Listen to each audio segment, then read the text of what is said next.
আসসালামু আলাইকুম রহমতুল্লাহি ওয়া বারাকাতুহু। সম্মানিত ভিউয়ার্স, আপনাদেরকে শাফাআতের আরেকটি হাদিস শোনাচ্ছি। সাল্লাল্লাহু আলা সাইয়্যিদিনা মাওলানা মুহাম্মদ ওয়া আলা আলিহি ওয়া আসহাবিহি বারাকা ওয়া সাল্লামা তাসলিমান কাসীরান কাসীরা।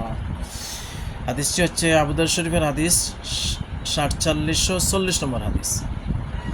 حدثنا مسدد حدثنا يحيى عن الحسن بن ذكوان حدثنا أبو رجاء قال حدثني عمران بن حسين رضي الله تعالى عنهما عن النبي صلى الله تعالى عليه وآله وصحبه وسلم قال يخرج قوم من النار بشفاعة محمد صلى الله عليه وآله وصحبه وسلم ويدخلون الجنة ويسمون الجهنمين।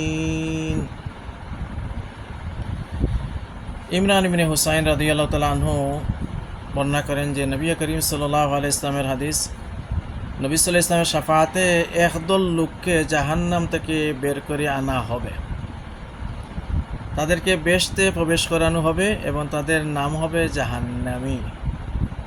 মানে তাদের একটা টাইটেল লাগবে আর কি, এরা জাহান্নামে শাস্তি ভোগ করছে, এই জন্য জাহান্নামী।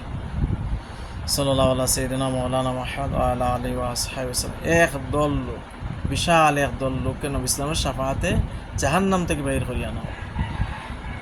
দেখেন আমাদের নবী ইসলামের শাফাআত। সাল্লাল্লাহু আলা সাইয়্যিদিনা মাওলানা মুহাম্মদ ওয়া আলা আলিহি ওয়া আসহাবিহি বারাকা ওয়া সাল্লামা তাসলিমান কাসীরান কাসীরা।